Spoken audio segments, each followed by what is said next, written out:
James Harden, the East Player of the Month. Jimmy Butler of the Heat out again with knee inflammation. Miami's won 6 straight. Will be hosting Atlanta tonight. I'm Steve DeSager. The Aggies, the Jazz, the high schools. If it's the sport you care about, we're talking about it. The Full Court Press on Sports Talk Radio, 106.9 FM, 1390 AM. The Fan.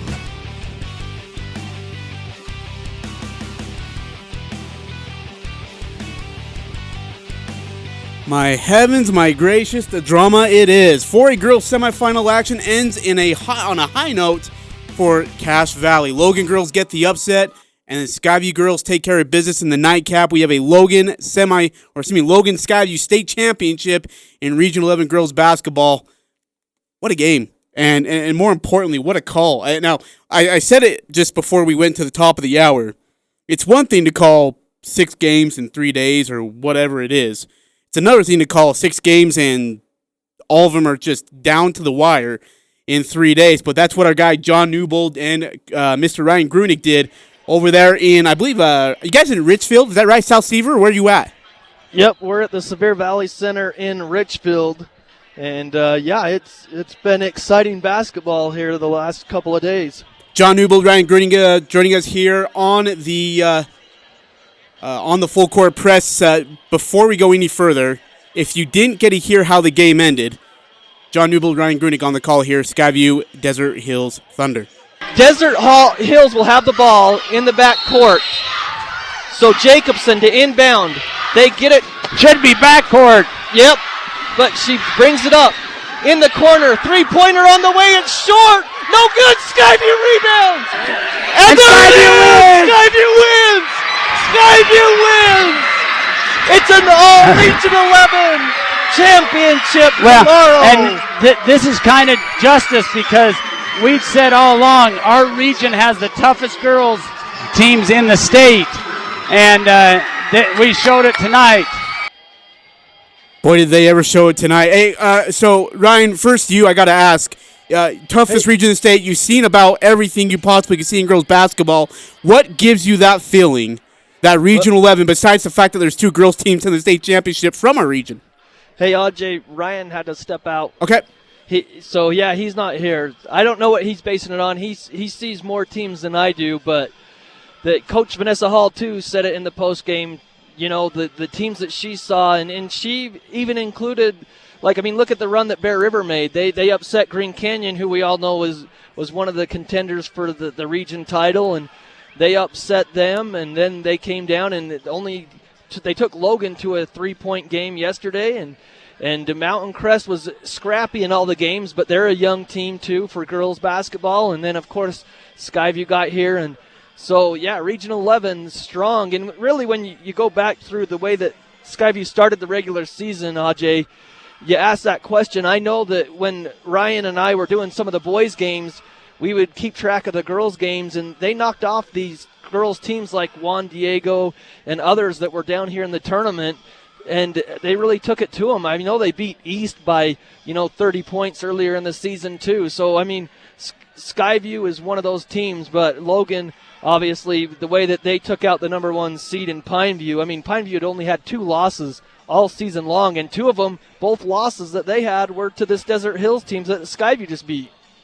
Yeah, that's phenomenal. In tonight's game, obviously Merrill had a great game. She had the first 6. She went at, I think it's back-to-back threes. Hyatt had 4 coming out of the gate. It just seemed like these girls started off sizzling from the field, kind of gave them a little bit of momentum and a little bit of confidence going into the rest of the game.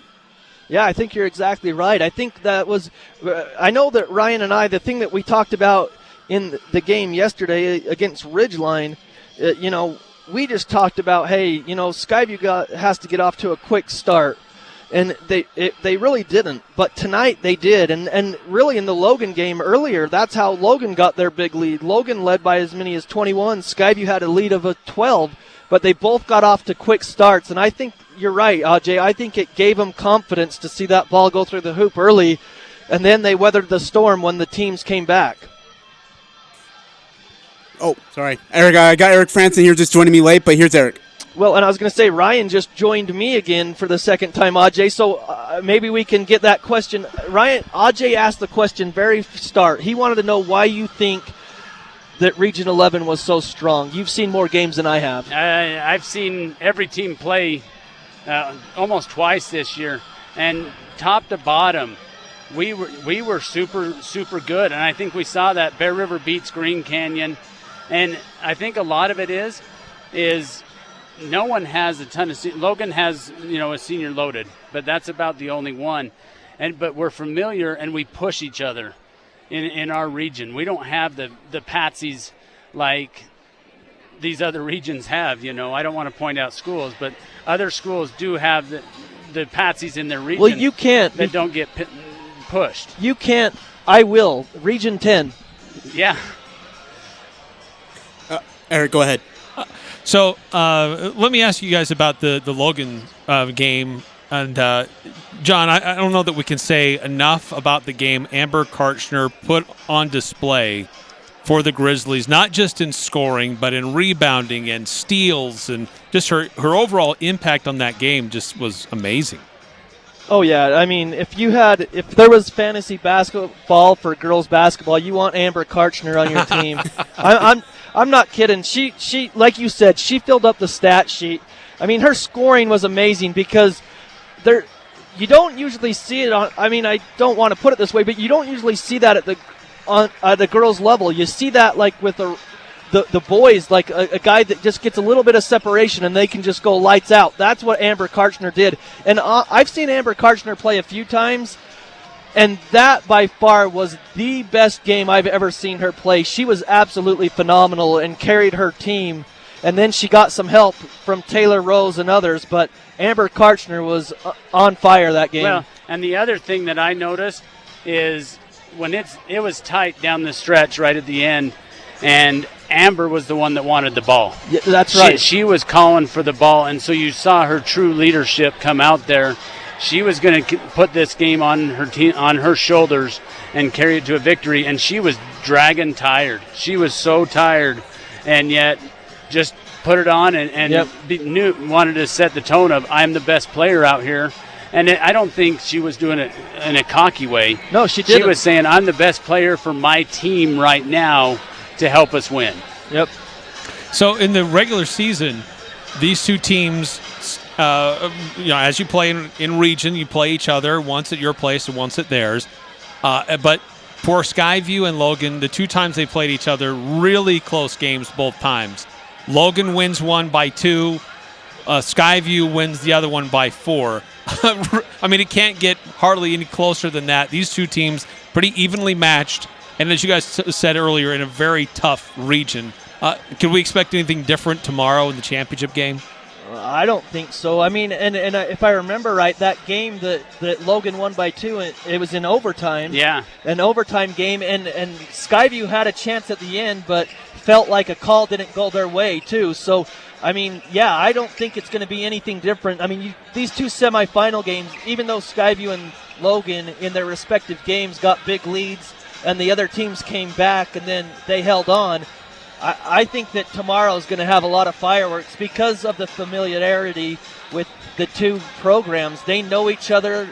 They know what to expect. They know how to push each other. They know each other's plays. Yeah, and I noticed with Skyview today, they went to like cards. They were holding up cards instead of just yelling out the plays. I think that yesterday they really had a hard time from the bench to the players because of how loud it is in here. That they needed to make sure that their players got the right play call. That's taking something from the Stu Morrill playbook. That's right. He used to always use cards there. That's awesome.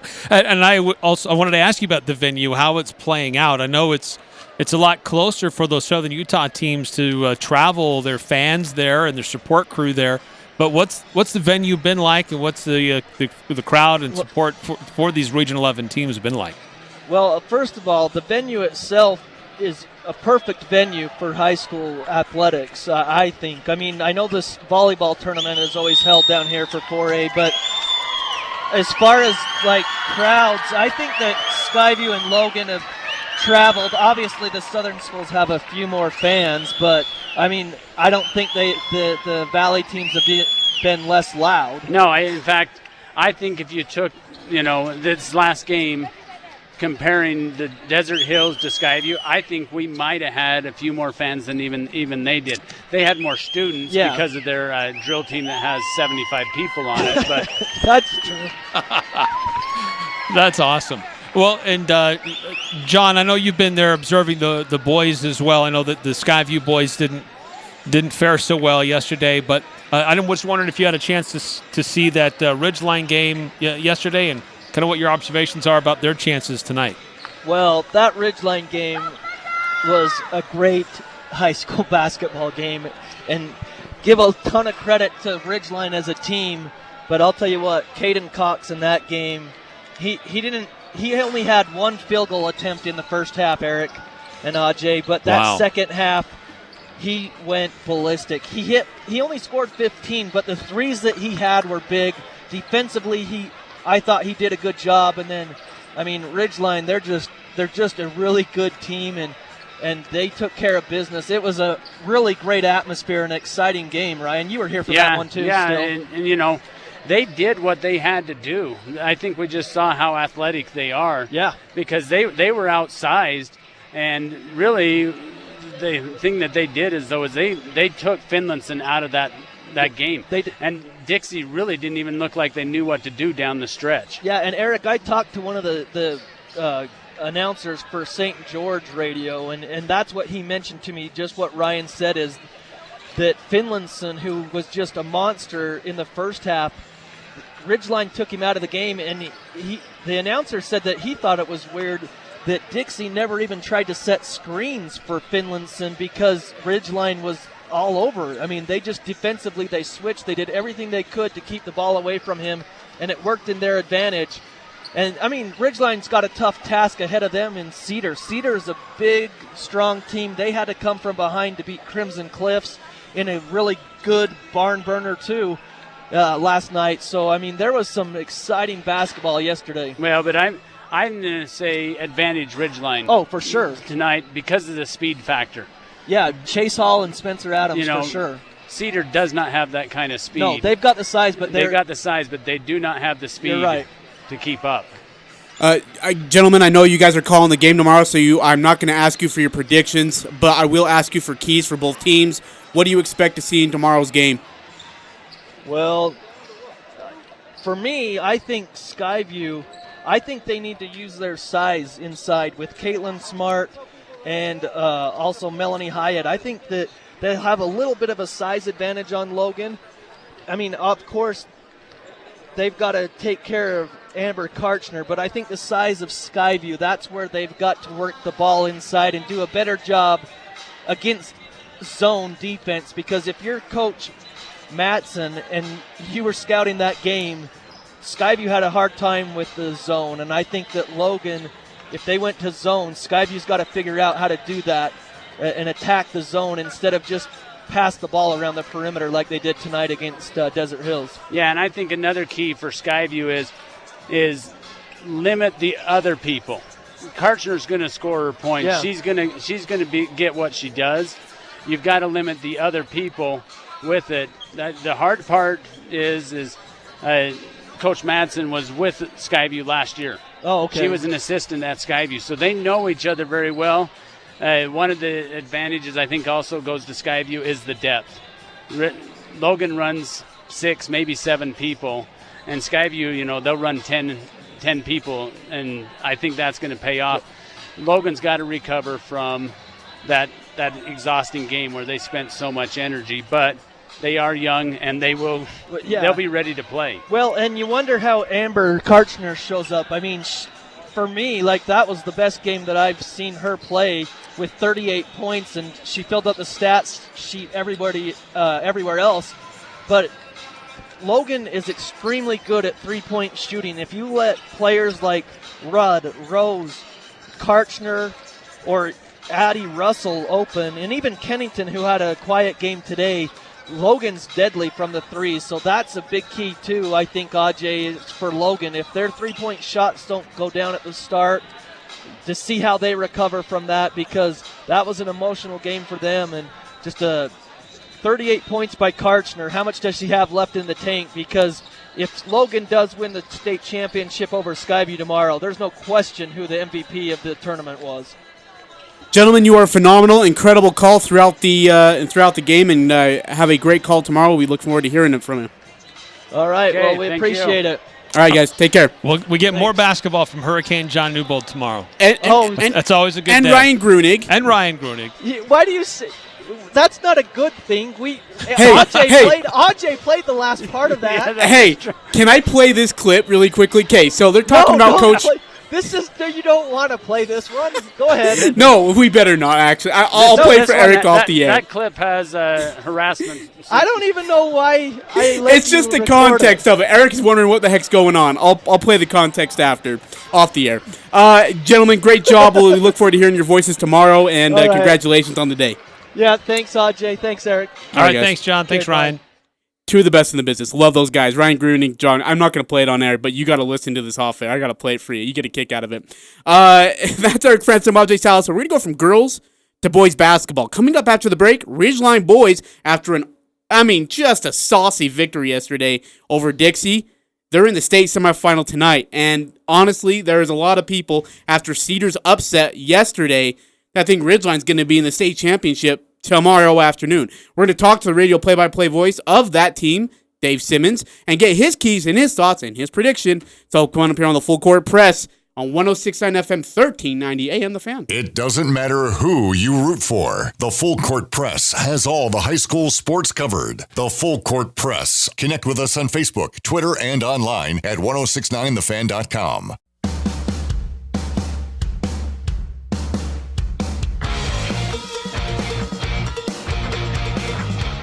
Welcome back to the Full Court Press. Very shortened edition of the Full Court Press as the Skyview girls get a 44-41 win over the Desert Hill squad, number 2 ranked in 4A in the RPI. Number 2 no longer. Skyview does the job. Skyview Logan all girls a 4A state championship tomorrow. That'll be on the afternoon. We'll simulcast that game. Starts at noon. So it'll be on this station and KVNU. Don't miss it. It's going to be a good one.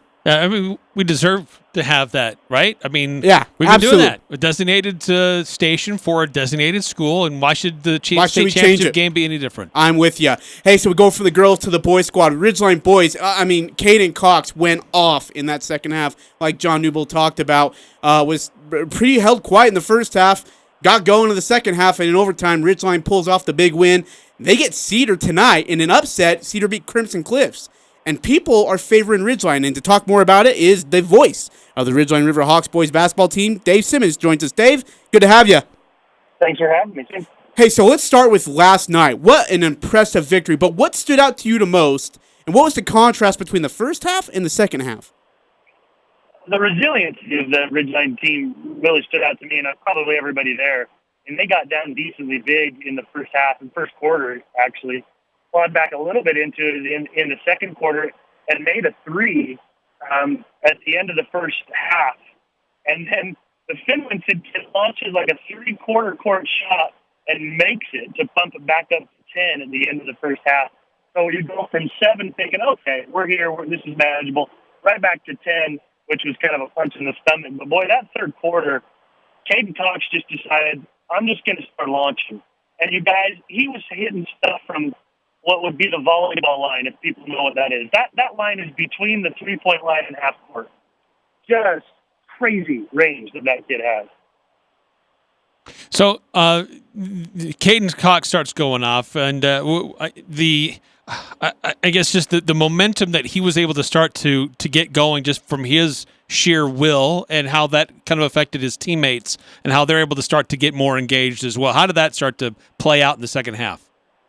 Because in the first half, Katie took 1 3, and it was in the first quarter pretty early, and it was really quite deep, too. Dixie ran it's kind of a hybrid between a 2-3 and a 3-2. They just drop, they bring the wings up, and then they bump them back. It's pretty standard on a lot of teams, but anyways, they push it out. In fact, their back line is almost close to the free throw line area, so they really push it back. So the points that Ridgeline was getting in the first quarter were all in the paint. It was high-low stuff from Peyton Knowles down to Josh Jackman and vice versa. And Will Booth came in and gave him some decent minutes there as well. But so there just really was no shots for Caden to have unless he was willing to launch from 30 feet. And in the second half, they still continued to run that defense and went ahead and started launching from 25, 30 feet and starts faking them. And now what that does is it brings them out even further, and the lanes start to open up.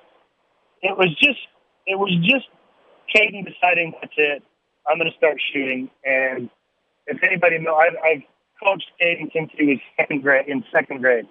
That little dude, even as a second grader, there was something different about his jump shot. And we've seen it all the way coming up through. And at the end of the preseason, remember, he got hurt in the last football game against Skyview in the terrible weather and the whole thing that happened. Broke his leg, came back between Christmas and New Year's, and they played down at Juan Diego and had that tournament and ended up playing, if you remember, American Fort and Westlake, who are 1 and 2 in 6A, beat a 6A beating team, but they got out of preseason with a super difficult schedule, and their record didn't look awesome. But I kept saying, this team is going to be fine, especially once Caden and everybody kind of got back together and gelled. They were going to be just fine, and they got into region and started proving me right, and the rest is kind of history until these next 2 days. Nobody would blame Ridgeline if they had an emotional letdown, at least to start this game. But with it being the state semifinal, do you feel like Ridgeline comes prepared and comes ready, or are you worried about some kind of a letdown emotionally, just even if it is the start? Not a letdown emotionally. Like I said, I've been around this group for a long time. They've been in big games. Keep in mind, you guys, nowadays these high school kids have played some pretty big-time games in the AAU circuit, too. Caden Cox has played he plays on they used to call it an XM Elite. I think they've changed it now. But he's played in Atlanta, in LA. I mean, this is a kid they've played in big-time games. So an emotional letdown, no, Ajay, but Cedar, they're grown men, man. Even yesterday, Dixie, they were huge. And then you see these guys down here and the size they have, you just wonder, do you have enough? Do you have enough guys to be able to battle with people of that size? But I don't worry about they're going to fight you all the way to the end. This is a scrappy team. And so I don't worry about that. I just worry, do you have the team that can beat this Cedar team? I was talking to another guy in town earlier this week who he understands the game. He's coached at a pretty high level, and he said he's heard from people down south that Cedar they thought was the team to beat in this thing, which is saying something. Wow. Because Dixie's really good. Desert Hills is really good. Juan Diego's really good. But Cedar's big. They got. We might have lost John right there, or not John, but there he is. Sorry, Dave, you're breaking up on us a little bit. Okay. Yeah, we're going into the back canyons. I might lose you. Now, you were just talking about the size of Cedar. Yeah, they're a good-sized team. They got the Grant kid who is committed to Utah State. This is going to be a super big test for Ridgeline, just based on being able to battle that kind of big guy. I don't know if I cut out, but these guys are grown men. Yeah, well, I guess one last question from me, if we still have you, before if we totally lose you, is this is a Cedar team that was down 20-9 in the first quarter in the quarterfinals last night, battled their way back, came back, it had a big fourth quarter, but also what they did defensively. This is a team, just looking over their schedule, that has the ability to score a lot of points, but also the ability to hold their opponents below where they normally go as well. And just... You saw their size, but what else did you see from them if you got a chance to watch them and what they did against Crimson Cliffs or in the other games this week? Not only tall, Eric, but big, strong. Does that make sense? I mean, they're not string beans. These are big, strong, like I said, almost grown men looking kids who can throw that strength around a little bit. Guys that look like they've been in the weight room. So that type of thing, and with that type of length and athleticism and strength, I can totally see him being a really, really good defensive team. They got down big, but so did Ridgeline, and that goes to show you the grit that both of these two teams have. Dave, we know you're about to enter into the canyon. We wish you the very best in tonight's call. We look forward to listening to you. Have a great call, and go Riverhawks. Thanks, guys. All right. Yeah, it could be 3 Region 11 teams. Imagine that. In state championship. Imagine that. And we were this close, honestly, to maybe having an all Region 11 boys and all Region 11 girls. Give credit to Skyview, who had a great season. They just ran into a buzzsaw. That was the Desert Hills. I mean, Skyview played their ends off, and Desert Hills just couldn't miss. And it was just one of those nights. And unfortunately, we had an unfortunate incident, I think, in the third quarter. Kind of marred things the way the game was going. But, again, a great season for Coach Hillard and for Skyview boys basketball. But, again, hey, all the talk and all the focus should be on Ridgeline. They've earned that right. And with Caden Cox leading the way, I like Ridgeline's chances tonight to be in the state championship tomorrow. Just maybe for some context. Hit me. Cedar City and Desert Hills played in double overtime the first time they faced each other earlier in, I guess this was in late January, and Desert Hills won by 1. And then to close out the regular season in Region 9 play, Desert Hills at Cedar City, and the Reds win that one 70-65. Cedar City beat Green Canyon in their opening rounds of actually it was technically the second round of the playoffs. They beat Green Canyon 65-48. And then Cedar City with the upset last night, 64-62 over Crimson Cliffs. After being down 20-9, they play the second quarter pretty even. They create separation in the third, and then they have really good defense in the fourth to get them in the opportunity to win the game, and they do. I like the what Dave said. It's just the resiliency of Ridgeline, but there's also resiliency of Cedar. Both teams were down double digits, and both teams were getting clocked by much, much better, on paper, basketball teams. Both Ridgeline and Cedar fought their way back into it, made big buckets at the end, and then ended up advancing to the state semifinal. This is the way it should be. I love it. Would you call Cedar a Cinderella into the state semifinal now? I mean, is it that kind of a title with this team? Well, let's see. Because Dave said they were kind of people thought they were going to be in this position. Cedar is a 6th seed, Ridgeline is a 7th. So I'd put the slipper on Ridgeline before I would Cedar. I like that. Hey, by the way, I was asked about it today from a listener, a loyal listener of ours. Are we doing all region teams again? Yes, we are. Okay. I'm waiting for your list. I've been sweating over it too. I've been kind of waiting this out, but then I'm like, I've got a few that have been turned in. I'm still waiting on a few others. Mine might be one of those. Hey, again, Eric, help our listeners, wonderful listeners. Where's Ridgeline basketball tonight, and then how can they listen to the girls' action tomorrow? Yeah, great question. So the Ridgeline boys in the 4A semifinal as they take on Cedar, that'll be on 104.5 The Ranch, 104.5 The Ranch in Cache County. And Dave Simmons will have his pregame coverage starting at about 7:20. Game is expected to tip off at 7:30. That's if everything goes as planned and there aren't any other overtimes or delays.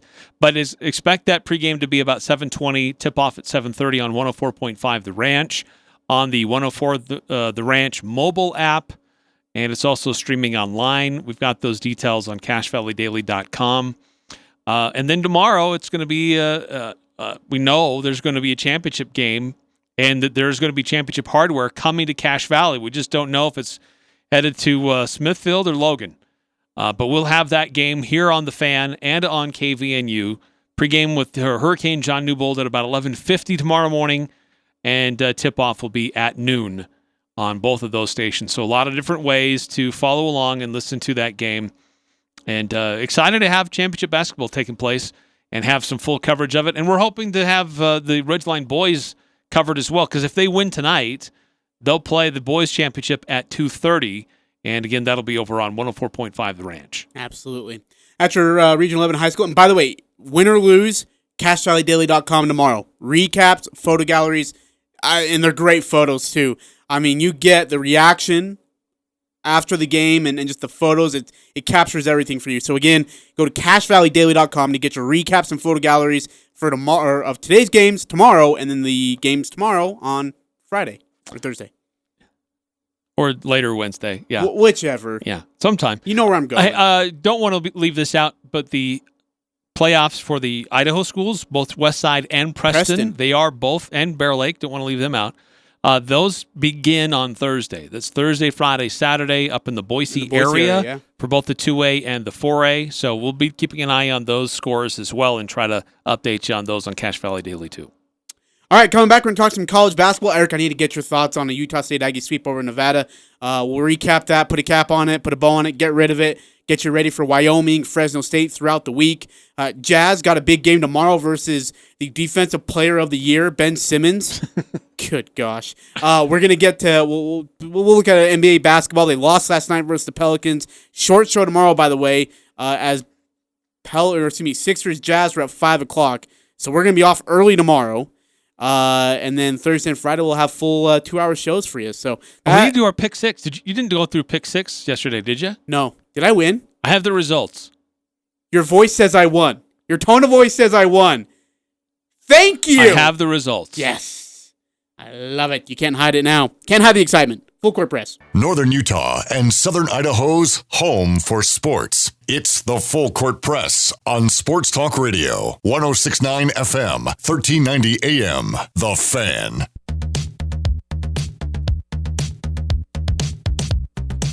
Eric Frandsen, Ajay Salvesen here on the Full Court Press.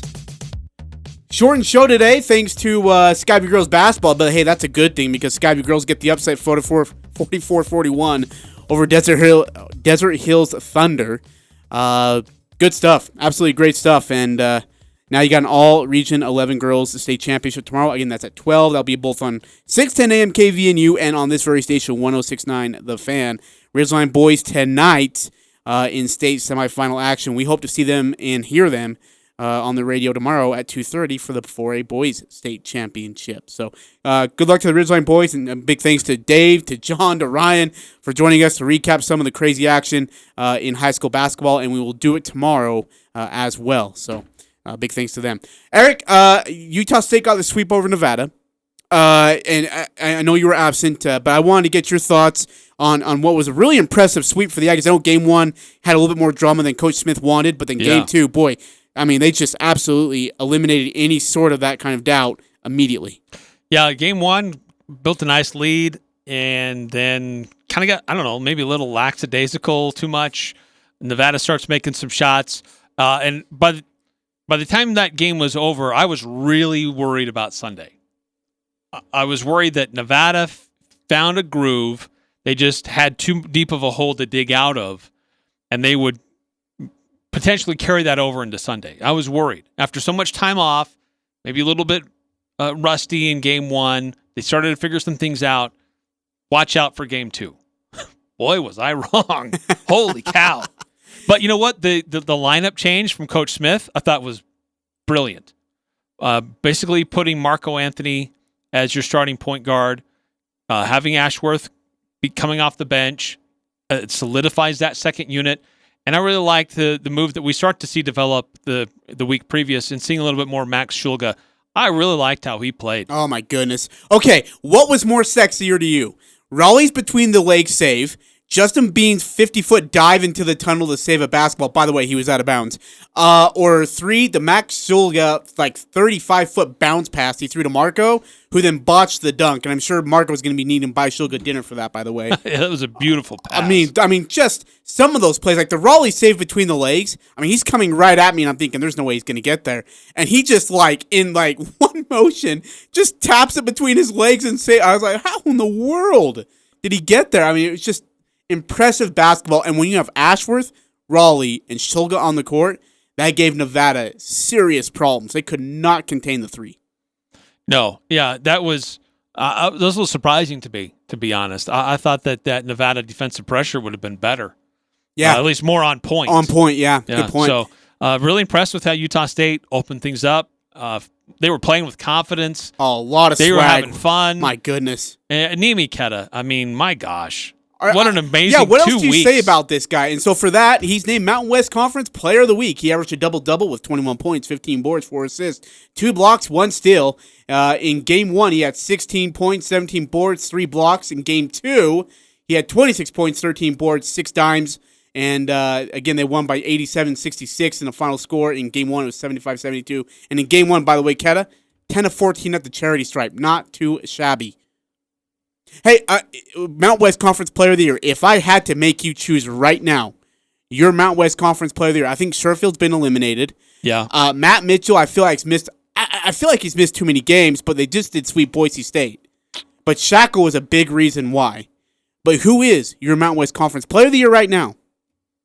I mean, I want to say Nemi. I know. He deserves it. I'm with you. But I would say it's going to go to Matt Mitchell. Not Derek Alston. No. Wow. Give me your reason. Just give me your thought process. Best player on the best team. That's how some people, they default to that. I mean, I understand that reasoning. Winning should mean something. But really the best player in the league is Nemish Keta. Oh, and how yeah. he impacts the game Heavens on both gracious, sides of the yeah. court. And I don't think it's really close right now, to be honest with you. Just what he's doing alone on this team is fantastic. I mean, absolutely fantastic. So, again, congratulations to Nemish Keta, who is your Mount West Conference Player of the Week, without a doubt, and it wasn't even close. Again, he averaged 21, 15, 4, 2, and 1. That's Nemish Keta numbers. That's just a ho-hum week for him. Aggies get ready for Wyoming on Thursday, Fresno on Saturday. Eric, it's a late-night game Saturday, 8 o'clock. Are you worried about game, travel, game, home, 2 days, and you're in Vegas? Maybe here's what I'm worried about. Fresno State currently has a 29-21 lead at Boise State with 3.5 to go in the first half. Fresno is bombing it from 3. No way. In the first half. Wait, Fresno's winning by 8? Fresno is up 29-21 right now as we speak. They're 6 for 11 from 3 already in the first half. Boise does not have an answer for what Fresno State is doing to them in the first half. So, having to travel to Fresno, play on their court late on a Saturday night. I still like the Aggies' chances, but it's not ideal by any means. Your last game before the tournament, and seeding could be on the line if you're the number 2 team or the number 4 team. Yeah. Maybe even the number 5 team. Yep. Big difference there. By the way, 2 things. One, Boise State trailed in game 1 against these guys, Fresno State, where it's down by only 2, ended up winning by 22. And then if the tournament were to have their favorites win out the rest of the Mountain West Conference regular season, here's what your bracket would look like as of right now. Wyoming and San Jose State in the 8-9 game on Wednesday. Fresno State Air Force in the 7-10 game, and UNLV New Mexico in the 6-11 game. So you would assume Wyoming, Fresno, and UNLV would be your winners. So going to the quarterfinals, Colorado State would be the 1 seed. No, that's not right.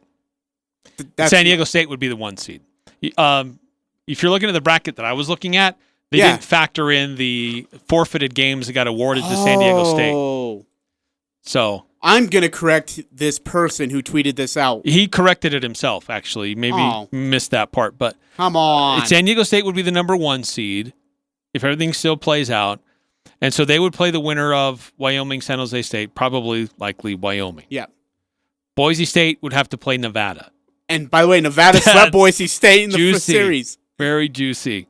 Hey, do you think that could happen? I mean, is Nevada, can they get refocused enough to go get Boise State a third time? Their matchups were favorable against Boise State. I'm sure the Broncos are going to be upset, and they're like, hey, you can't beat us 3 times.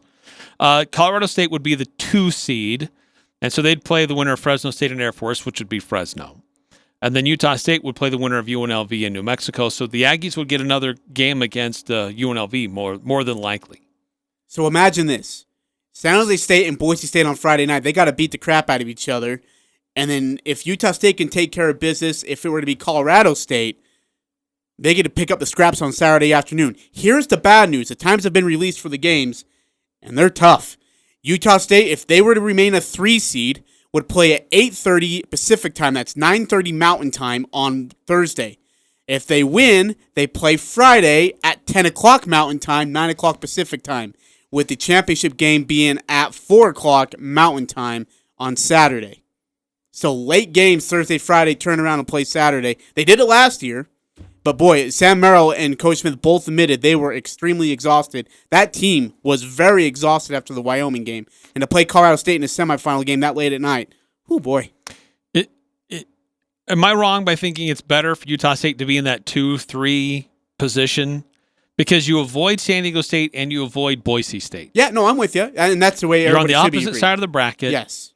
And I think it's an easier. I mean, Colorado State they split their series with Utah State. They're a tough team, but I don't know. I think that's the better place to be. I don't see them overtaking San Diego State. I don't really see them falling too far. But no, gosh, if they slip up against Fresno State on Saturday, it's possible they could slip into that 4 spot, and then they have to face Nevada and then San Diego State in the semifinal. Yeah, absolutely. I would imagine. Look, I want Colorado State in the semifinal because that's a better matchup for us right now than San Diego State and Boise State. Boise State scares the world out of me. Here's the issue. UNLV on Thursday night is a problem for me. If that's who we were to get, UNLV, who we're 3-19 against on that floor, I'm a little worried. Just a little. I know we split with them, right? We split with UNLV there? Yeah, yep. So, but I do get a tad bit concerned playing UNLV in Vegas. Yeah, but I thought that, we were kind of thinking that UNLV, when they beat the Aggies, that, this is a team that's finally coming back. They're coalescing. They're going to be tough from here on out in the Mountain West. They just never really were. Yeah. They've been kind of all over the place. All right. By the way, go ahead. Real quickly, Yes, the lead's up to 9 now for Fresno. And remember all that chatter about how many fans were excited and beating down the door to get into the Extra Mile Arena to watch Boise State because they're so excited about their basketball team? Yeah. There's only about 700 fans in their game tonight. Hey, by the way, with that, you want to know what's better? Alston's 1 of 8 from the floor. He's 3 of 20 in the past 2 games, according to BJ Raines. Player of the Year candidate in Idaho only. All right, we're going to take a break, come back, we're going to talk some Jazz basketball, and then we're going to get to our Pick 6. I'm so excited that I finally won a Pick 6. It feels like forever. It's all coming up on the Full Court Press. Eric Frandsen, Ajay Salvesen on The Fan. The Full Court Press. Connect with us on Facebook, Twitter, and online at 1069thefan.com. Hey, it's the Full Court Press. We're wrapping it up here for hour number 1. Technically, hour number 2, and then second hour of the show. And we have a short show tomorrow, by the way, about 45 minutes long. We'll turn the reins over to David Locke as the Utah Jazz get ready for a big one against Philadelphia in the Philly, the city that hates Santa Claus. We'll get you ready for Sixers and Jazz basketball tomorrow. Aggies, Wyoming on Thursday. Aggies, Bulldogs on Saturday. Bulldogs giving Boise State all sorts of fits on their senior night currently as we speak right now. Eric, let's get so quickly some Jazz basketball. They lose last night to the Pelicans. Not a great loss. Zion Williamson just dominated in the second half. Pretty much did whatever he wanted to. Impressive performance from Zion, but not a great performance offensively from the Jazz. Well, I mean, they scored 124 points. I mean, it's not a bad offensive night. What bothers me is their defense. 74 points in the paint for New Orleans. 74. That's a problem. Zion, and look, they've got a big lineup. And we knew that the Jazz could sometimes struggle against lineups that go big. But 74 points in the paint? Yeah. That's tough. I loved the fight in the way they fought back in the last few minutes there, and gosh, got it within 1. And I'm thinking, my gosh, they've got momentum. They're making plays. They might steal this thing. What the heck happened on that final possession, the inbound, when they were down by 2? Like, they just looked like a lot of sorts. Like, all of a sudden, Conley catches it. He throws it into the corner to Bogey. He's already stuck there. They're throwing it back and forth to each other. Man. Like, you take the 3. No, you take the 3. And New Orleans Quinn like, lost his mind, we're just standing right there, guys. We know what you're trying to do. Yeah, Quinn lost his mind, too. You could tell he was frustrated because either the play went the wrong way or someone didn't break out that was supposed to. And all of a sudden, Bogey's stuck in the corner. Then it's back to Conley. And it ends up with a Conley 3. It's not even close. So they've lost 3 of their last 6. I told you it was coming, Eric. And in those 3 losses, Ajay, those 3 losses have been in clutch. And they've lost each game that's been in the clutch. Like a close contest within a few points in the last few minutes of the game. So unless the Jazz are blowing teams out, they're struggling in the close contests. So it's a bit of a concern. Yeah, it's... But the narrative is, well, now everybody knows the Jazz are the number 1 team. Now everybody's coming at them with their best, and they're trying their hardest to knock off the number 1 team. Okay, but still, you have to... The team that you have, you should be able to still beat these teams. You got to raise and elevate your game. Yeah. Yes, Utah has a target on its back. They need to be prepared for that. Let's get to a couple other things before we move on to Pick 6 results. MLB has announced that they're going to delay the AAA season by at least 1 month. And so we're going to be waiting to play baseball. And it's due to the... So I'm looking for the reason. According to Jeff Passan of ESPN.com, that it's part of making sure that they are able to play and have a very safe environment for both fans in the ballpark, and then they're hoping to have baseball back very soon. But it's going to be, again, a delay for about a month or so, of course, according to the league that sent out a memo confirming to teams. And again, for AAA, that's going to be looking about May, I believe. May is when they'll start baseball again, which is a bummer. Like, let's just it's play a bummer already. that there's a delay, but it's not a cancellation like it was last year, so that's encouraging. Other news is my guy, Kyle Van Noy, has been cut by the Dolphins.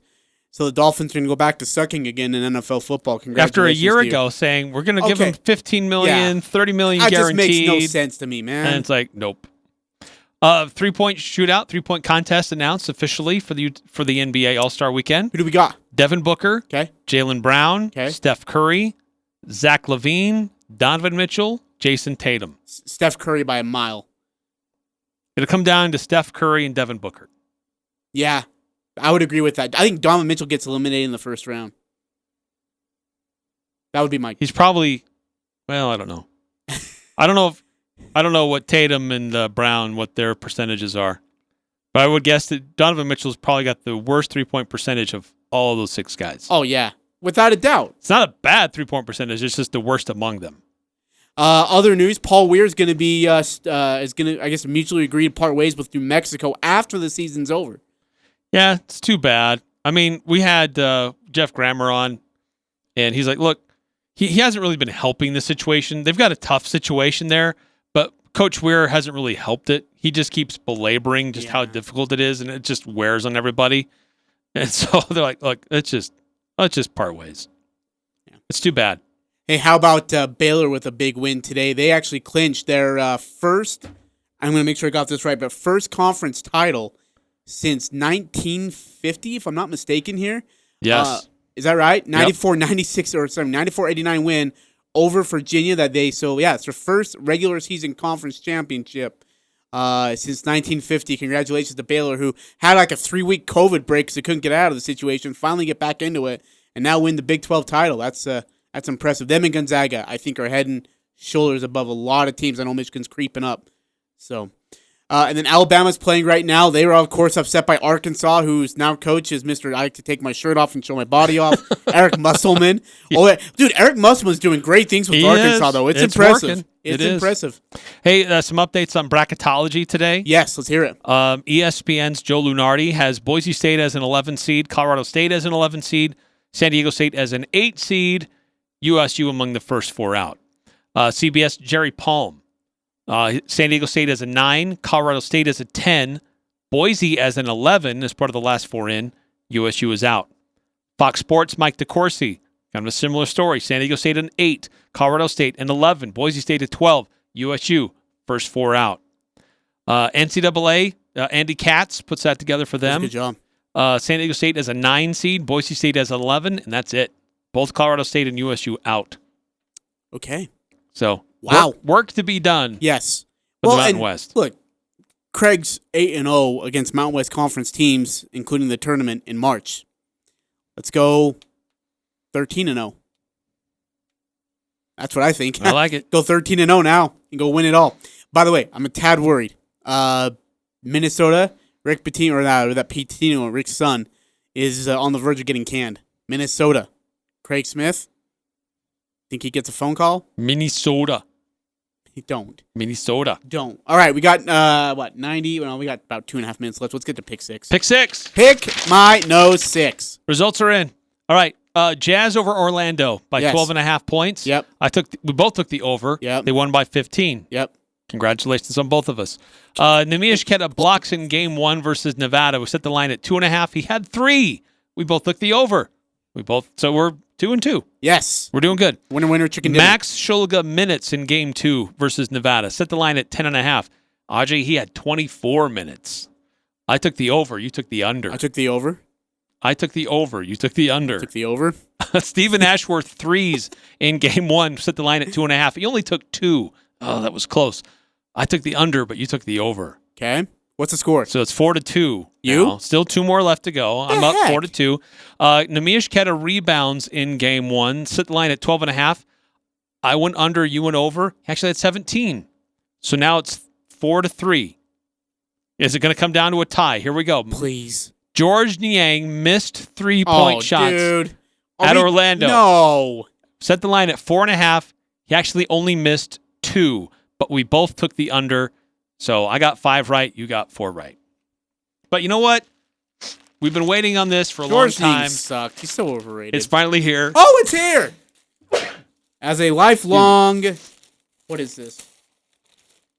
From my lifelong fan. Oh, yeah. Number 1 fan. Yes. Yes. To include with all that other memorabilia you have hanging in your house. Oh, man. This will go great next to my Derek Sapp jersey. Derek Sapp. What is it? You got to explain what it is. It is a Super Bowl towel of the Buccaneers. That is awesome.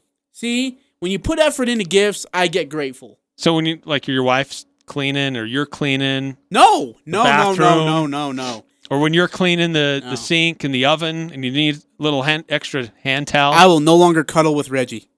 I will cuddle with my Super Bowl Buccaneers towel. Oh, that's nice. Thank you. Very, very kind of you and thoughtful and correct.